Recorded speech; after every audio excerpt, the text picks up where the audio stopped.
my name is Nancy Willer, and I'm a volunteer at the food shelf.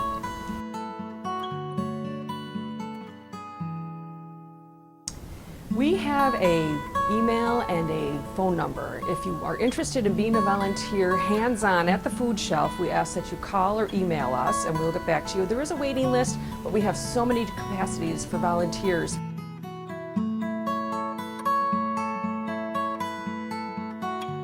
Are giving out at the Christmas and the Thanksgiving and the Easter meals, stocking the shelves, helping at special events. We also have Adopt a Food Shelf.